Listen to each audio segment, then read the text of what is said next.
ওমর ফারুক রাদিয়াল্লাহু তাআলা আনহু ঘটনা আমরা অনেকেই জানি। তিনি যখন রাষ্ট্র প্রধান ছিলেন, দিনের আলোতে রাষ্ট্রীয় কার্যক্রমে ব্যস্ত থাকতেন, অফিসের কাজ, বিভিন্ন কাজে।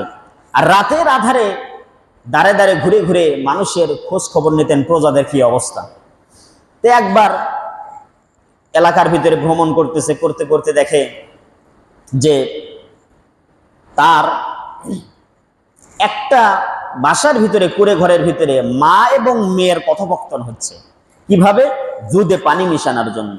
মা বলছে, বাবা সকাল তো হয়ে যাবে, তাড়াতাড়ি দুধের ভিতরে পানি মিশাও, আমরা গরিব ফ্যামিলি, দুধটা একটু বেশি করে দাও। তখন মেয়ে বলছে, মা, হযরত ওমর ফারুক রাদিয়াল্লাহু তাআলা আনহু শাসন আমল চলে, কোরআন দিয়ে রাষ্ট্র চলে। এই সমাজে যদি ভেজাল তৈরি করা হয় তাহলে তো শাস্তি পেতে হবে। মা বলছে, বাবা, মেয়ে এই রাত্রিতে, গভীর রাত্রিতে ওমরে ফারুক তো আমাদেরকে দেখে না, ওমরে ফারুক তো নাই, এই জায়গায় যদি তুমি পানি মিশাও কেউ দেখতে পাবে না। মেয়ে বলছে, মা, এটা রাষ্ট্রপ্রধানের অর্ডার, এটা মানা হচ্ছে আমাদের জন্য ফরজ দায়িত্ব।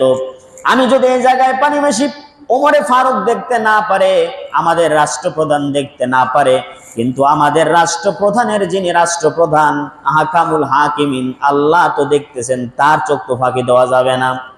এই কথা হযরত ওমর শুনতে পেলেন, কিছু বললেন না, রাজ দরবারে চলে গেলেন। যাওয়ার পরে তিনি তার লোকদের পাঠায় দিলেন, অমুক বাড়িতে একটা মেয়ে আছে, তাকে গিয়ে প্রস্তাব দাও, আমার সন্তানের জন্য তোমরা প্রস্তাব দাও, তার ওই মেয়েটাকে আমি পুত্রবধূ হিসাবে আনতে চাই। সততা দেখলেন এই জায়গায়, কি দেখলেন? সততা দেখলেন। অবশ্য বিয়ের ক্ষেত্রে, মেয়েদের ক্ষেত্রে 4টি কোয়ালিটির কথা হাদিসে বলা হয়েছে। ওয়ালি জামালিহা, হাসাবিহা, মালিহা, দীনিহা, ফাসফার বিজাতিদ দ্বীন। মেয়ে যদি দেখতে হয় তাহলে 4টা কোয়ালিটি দেখে মেয়ে পছন্দ করতে হয়। 1 নম্বর হচ্ছে জামালিহা, সৌন্দর্য দেখতে হবে। এখন বলবেন, হুজুর, যে সৌন্দর্যের সংজ্ঞা তো এক একজনের কাছে এক এক রকম, তাই আমার কাছে তো একরকম, তাই সবাইকে কি সুন্দর হলে তাহলে অসুন্দরী যারা, তারা কেমনি আবার কোথায় বিয়ে হবে? বলবেন না। প্রিয় বন্ধুগণ আমার, মনে রাখবেন, সৌন্দর্যের সংজ্ঞা এক একজনের কাছে এক এক রকম। আপনি যাকে ডিসলাইক করলেন, আরেকজন তাকে রানী বানায় নিয়ে যাবে, ঠিক কিনা? এজন্য বলা আছে জামালিহা 1 নম্বর সৌন্দর্য, ওয়ালি মালিহা 2 নম্বর হচ্ছে ধন সম্পদ। ধন সম্পদ দেখার অর্থ হচ্ছে এইটা যে একবারে বিশাল অট্টালিকার মালিক হতে হবে এমনটি নয়।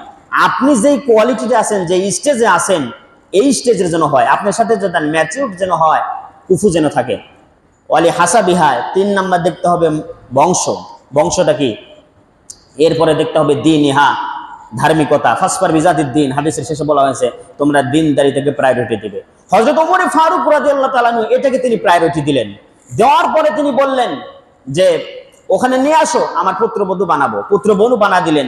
পরবর্তীতে ওনার গর্ভ থেকে জগৎ বিখ্যাত একজন শ্রেষ্ঠ রাষ্ট্রনায়ক, শ্রেষ্ঠ রাষ্ট্র শাসক, খেলাফতের 5ম খলিফা ওমর ইবনে আব্দুল আজিজের জন্ম হয়েছে। বলুন সুবহানাল্লাহ। আমার কথা বলার পয়েন্ট এই জায়গায় যে একটি আদর্শ সন্তান তৈরির জন্য আগে আদর্শ পিতামাতা হতে হবে। আদর্শ পিতামাতা না হলে আদর্শ সন্তান কোনোদিন জন্ম দেওয়া যায়?